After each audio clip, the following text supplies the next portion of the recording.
माता महाकालीच्या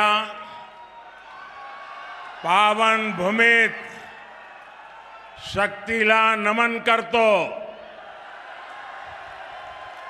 भारत रत्न डॉक्टर बाबासाहेब आंबेडकर यांना वंदन करतो. चंद्रपूरकरांना माझा नमस्कार. देश में गर्मी का पारा बढ़ रहा है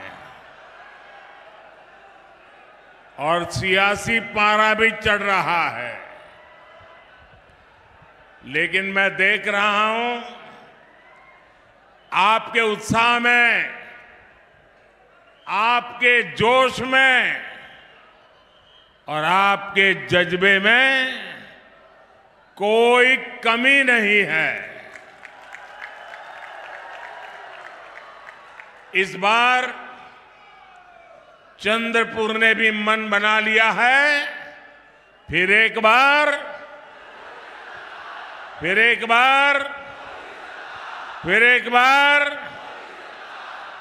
और चंद्रपुर से इतना सारा स्नेह मिलना मेरे लिए और भी विशेष है.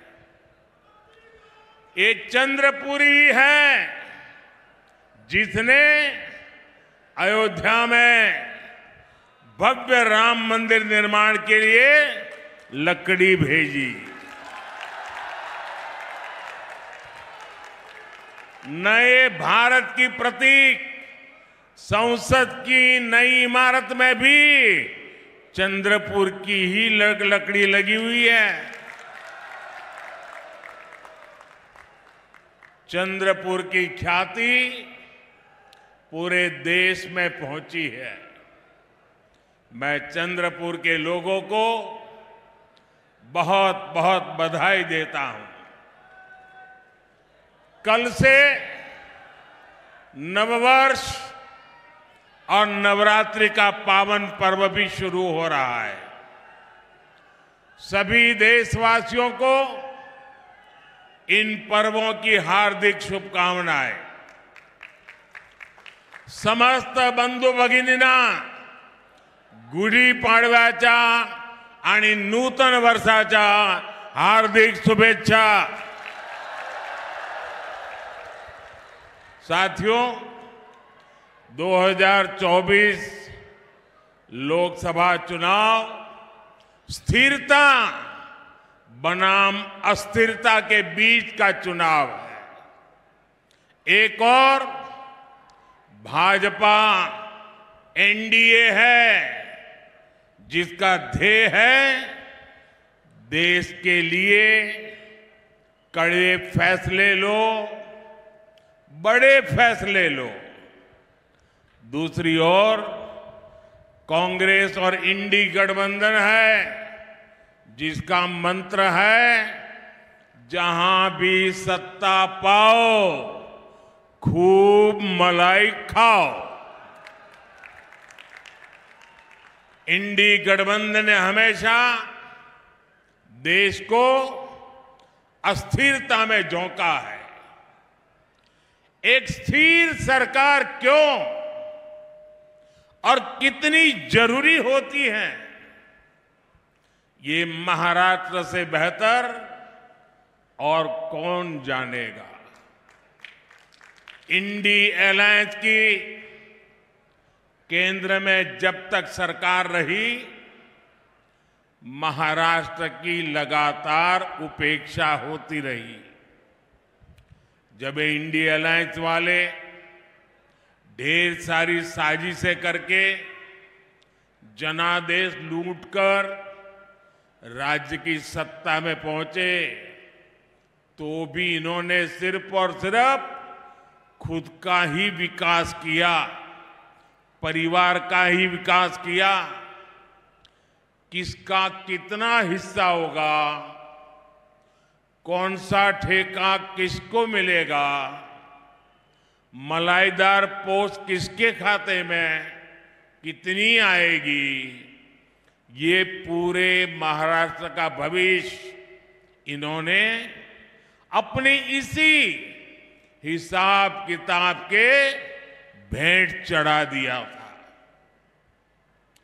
महाराष्ट्र के विकास से जुड़ा कोई भी प्रोजेक्ट देखते ही ये कहते थे कमीशन लाओ या काम पर ब्रेक लगाओ। जब यहां पर नए एयरपोर्ट की बात आई, इंडिया अलायंस वालों ने कहा कमीशन लाओ या काम पर ब्रेक लगाओ। इन लोगों ने जलयुक्त शिवार योजना बंद कर दी। बलिराजा जल संजीवनी योजना जो विदर्भ और मराठवाड़ा में सिंचाई के लिए थी, उसे भी इंडी गठबंधन वालों ने ठप कर दिया था। विदर्भ के विकास के लिए मैंने जिस समृद्धि महामार्ग का लोकार्पण किया, उसका भी इन लोगों ने विरोध किया था। इन लोगों ने मराठवाड़ा की वाटर ग्रिड योजना बंद कर दी, कोंकण में रिफाइनरी प्रोजेक्ट रोक दिया, मुंबई मेट्रो का काम रोक दिया था। यहां तक कि पीएम आवास के लिए केंद्र से पैसा आने के बावजूद इन्होंने गरीबों को घर देना बंद कर दिया था। इनका लक्ष्य एक ही था, कमीशन लाओ या काम पर ब्रेक लगाओ। भाइयों और बहनों, हमारी सरकार ने महाराष्ट्र और विदर्भ के विकास के लिए इन सभी योजनाओं को फिर से शुरू किया है। मुख्यमंत्री एकनाथ जी शिंदे, उप मुख्यमंत्री देवेंद्र फडणवीस जी और अजीत पवार जी के साथ पूरी सरकार दिन रात काम कर रही है। विकास के बड़े काम तेजी से पूरे हो रहे हैं और जब नीयत सही होती है तो नतीजे भी सही होते हैं। इसलिए साथियों, आज देश का दलित, पिछड़ा, आदिवासी और गरीब मोदी सरकार को अपनी सरकार मानता है, अपनापन महसूस करता है। मोदी किसी शाही परिवार में पैदा होकर प्रधानमंत्री नहीं बना। मोदी एक गरीब परिवार में जन्म लेकर आपके बीच रहकर यहां तक आपने पहुंचाया है। और इसलिए मुझे पता है, जिन करोड़ों देशवासियों के पास अपना घर नहीं था, उनमें ज्यादातर दलित, पिछड़ा, आदिवासी ही थे। ये दलित, वंचित, आदिवासी ही थे जिनकी बस्तियों में पीने को पानी नहीं था, बिजली नहीं, सड़कें नहीं। इसी समाज के बच्चों को शिक्षा के अभाव से सबसे ज्यादा जूझना पड़ता था। साथियों, इसलिए मोदी ने गारंटी दी थी कि हमारी सरकार दलित, आदिवासी और पिछड़ा परिवारों का जीवन बदलने के लिए काम करेगी। मोदी ने वंचित वर्ग के हालातों को बदलने के लिए निरंतर मेहनत की है। देश में जिन 4 करोड़ गरीबों को पीएम आवास मिले हैं, उनमें सबसे ज्यादा इसी वर्ग के लोग हैं। हमने जिन 10 करोड़ से ज्यादा परिवारों को मुफ्त उज्ज्वला सिलेंडर दिया, वो कौन है? वो अधिकांश इसी वर्ग के लोग हैं। हमने वंचित वर्ग के हर परिवार के घर में शौचालय बनवाया है। आज हम 80 करोड़ से ज्यादा जरूरतमंदों को मुफ्त राशन दे रहे हैं। इसमें हमारे दलित, आदिवासी और पिछड़ा ही सबसे ज्यादा है। आपको पीछे मुड़कर देखने की जरूरत नहीं है। आप खुद का लगाओगे भी तो भी दिखाई नहीं देगा। आखिर तक लोग खड़े हैं। यहां कुछ लोगों को मन करता है जरा देखे पीछे कितने लोग हैं। जहां मेरी नजर पहुंचती है मुझे लोग ही लोग नजर आ रहे हैं और इसलिए आप लोग पीछे मुड़कर नहीं देखोगे तो चलेगा।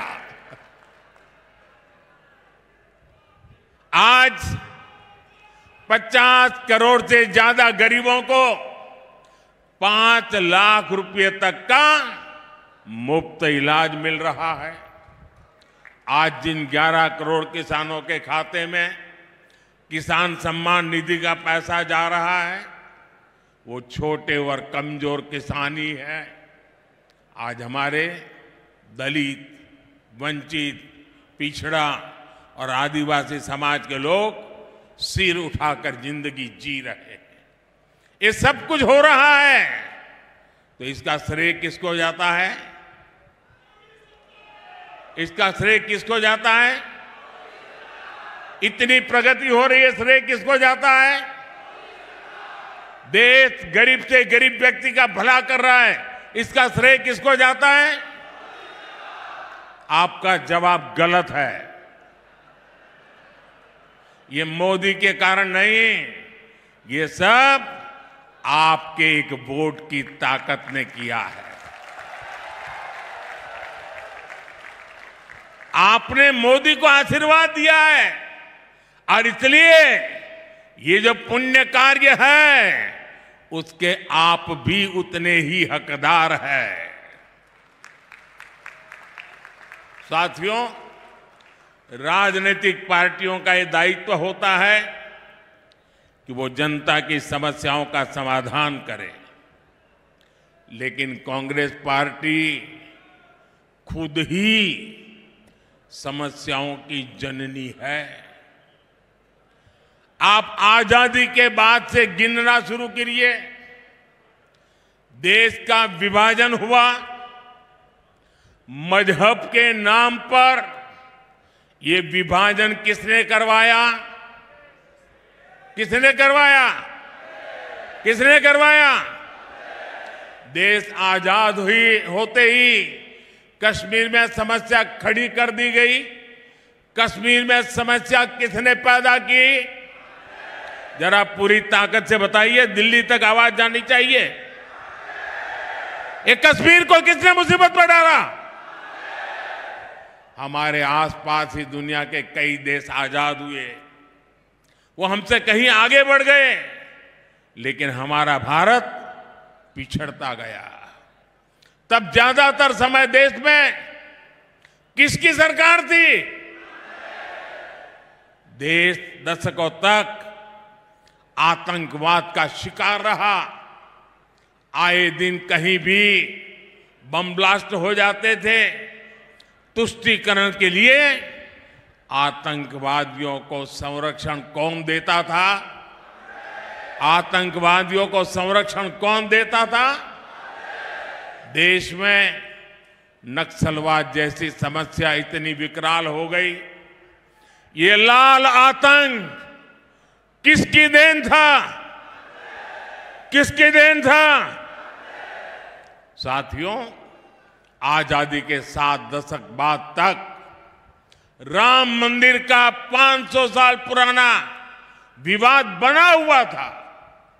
अयोध्या में राम मंदिर के निर्माण पर अड़ंगा कौन लगाता था? अड़ंगा कौन लगाता था? कोर्ट में किस पार्टी के लोग भगवान राम के अस्तित्व पर सवाल उठाते थे? कौन सी पार्टी के वकील सुप्रीम कोर्ट में जाकर कहते थे कि राम मंदिर पर फैसला न सुनाए? किस पार्टी ने राम मंदिर प्राण प्रतिष्ठा आयोजन का बहिष्कार किया? किस पार्टी ने दशकों तक बाबा साहब आंबेडकर को भारत रत्न नहीं मिलने दिया? इतने दशकों से हमारे लोग पिछड़ा वर्ग आयोग को संविधान का दर्जा देने की मांग कर रहे थे। किसने पिछड़ा वर्ग के साथ धोखा किया? हर बात का जवाब एक ही है। एक ही है कि नहीं है? एक ही है कि नहीं है? साथियों, पिछले 10 वर्षों से कांग्रेस सत्ता से बाहर है। आपने एनडीए को पूर्ण बहुमत दिया, हमने देश की बड़ी बड़ी समस्याओं का स्थायी इलाज किया है। आज महाराष्ट्र ही नहीं बल्कि पूरे देश में नक्सलवाद कमजोर पड़ गया है। जो गढ़चिरौली नक्सली हिंसा के लिए जाना जाता था, अब उसकी चर्चा विकास और स्टील कंपनी के लिए हो रही है। हमारा गढ़चिरौली अब फौलाद सिटी बनने जा रहा है। भाइयों बहनों, हमारे यहां मराठी में एक कहावत होती है, कडू कारले तुपात तळले साखरेत गोळले तरी कडू ते कडूच। यानी कड़वे करेले को घी में तले या शक्कर में घोले, वो फिर भी कड़वा का ही कड़वा ही रहता है। ये कहावत कांग्रेस पर सटीक लागू होती है कि नहीं होती है? होती है। वो सुधर ही नहीं सकते, वो कभी नहीं बदल सकते। अपनी करतूतों के कारण आज कांग्रेस पार्टी देश के भीतर जन समर्थन खो चुकी है। इसलिए अब कांग्रेस खुलकर बांटो और राज करो के खेल पर उतर आई है। कांग्रेस ने अपना जो घोषणा पत्र निकाला है, उसमें भी मुस्लिम लीग की भाषा लिखी गई है। क्या ये आपको मंजूर है? ये देश स्वीकार करेगा?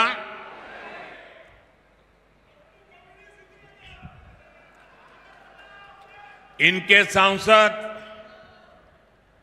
भारत के एक और विभाजन की बात कर रहे हैं। इंडिया अलायंस के लोग दक्षिण भारत को अलग करने की धमकी दे रहे हैं। इंडिया अलायंस में शामिल डीएमके पार्टी सनातन को डेंगू मलेरिया कहकर उसके खात्मे की बात करती है, और कांग्रेस नकली शिवसेना वाले उन्हीं लोगों को महाराष्ट्र में लाकर उनसे रैली करवाते हैं।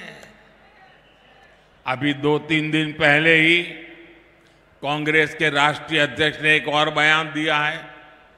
उन्होंने कहा है कि मोदी देश में जहां जाता है, दूसरे राज्यों में जाकर के वहां कश्मीर और आर्टिकल 370 की बातें क्यों करता है?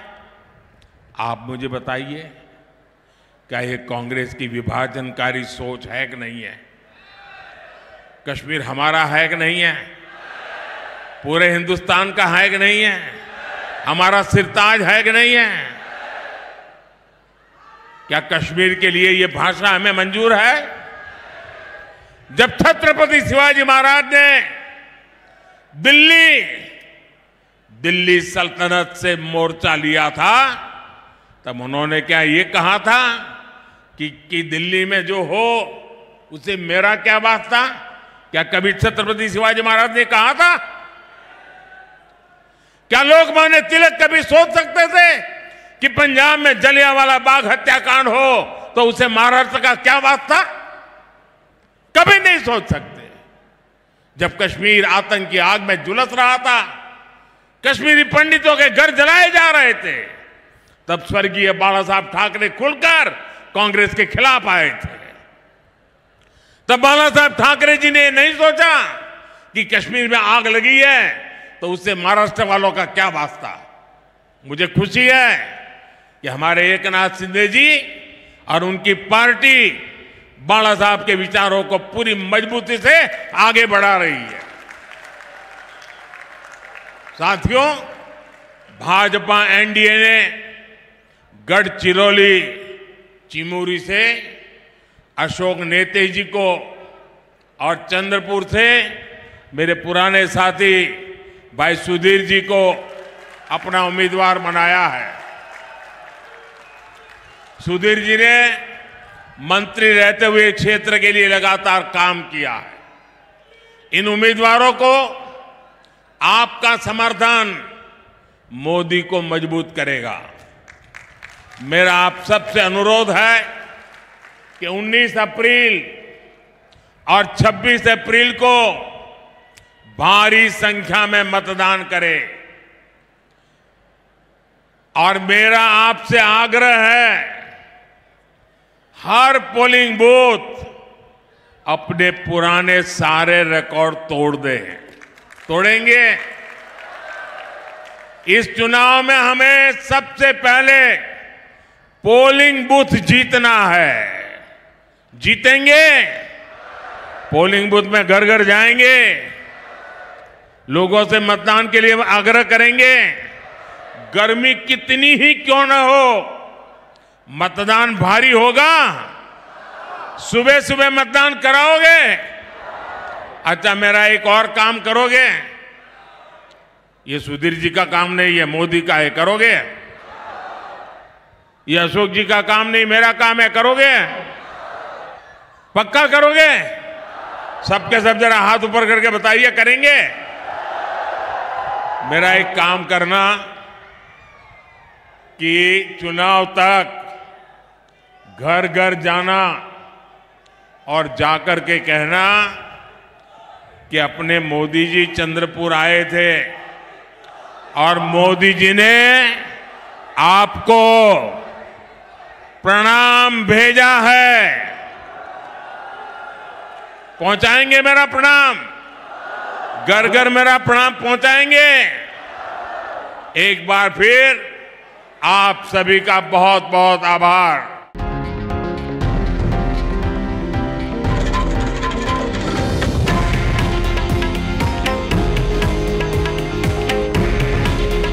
हे आहे देशातील नंबर 1 न्यूज नेटवर्क आणि आपण पाहत आहात TV9 मराठी। काळजी तुमची, हित महाराष्ट्राचं।